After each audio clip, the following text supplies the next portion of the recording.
Hola, em dic Jordi Amorós, soc redactor d'Exi21, entrevistaré el coordinador del Servei Inclusiu Laboral, Marc Badia. Hola Marc, Hola Jordi, bona tarda. com vas entrar a la Fundació Catalana Síndrome de Down? Doncs mira, jo vaig entrar perquè des de Dincat ens van comentar que hi havia la possibilitat d'entrar a col·laborar amb la fundació i vaig provar-ho i aquí estic.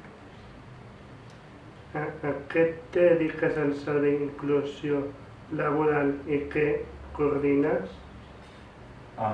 Bàsicament com a coordinador el que faig és ajudar l'equip a assolir els objectius i això vol dir acompanyar les persones a formar-se, a trobar feina, a mantenir-la i a les empreses a trobar les persones que busquen.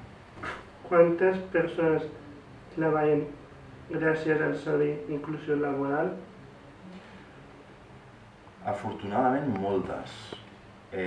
Mira, has de pensar que l'any passat nosaltres, 2022, vam atendre aproximadament unes 275 persones, de les quals aproximadament 180 estaven en contracte laboral.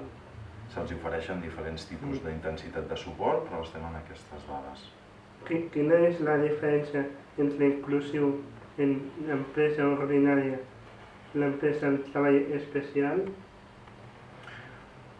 És una molt bona pregunta aquesta. La diferència és que nosaltres intentem que quan acompanyem a persones en situació de discapacitat intel·lectual en empreses ordinàries siguin des del minut zero treballadors igual que la resta de persones, que rebin els suports dels companys, dels CAPs i per un costat estem els tècnics d'inclusió laboral, que estem allà darrere però no estem sempre. En un centre especial de treball això no passa. En un centre especial de treball les persones en situació de discapacitat intel·lectual fan unes tasques concretes i tenen personal d'atenció directa que està pendent de que facin aquestes tasques. Per tant, podríem dir que no són sempre les mateixes categories laborals i nosaltres el que volem és que tothom sigui treballadors en igualtat de condicions.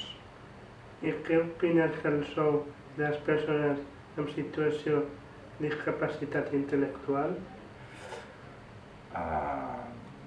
El que opino és que haurien de ser sous de mercat laboral ordinari. Entenc que hi hagin unes empreses que tinguin treballadors en situació de discapacitat intel·lectual o altres situacions de discapacitat que tinguin uns sous limitats per llei.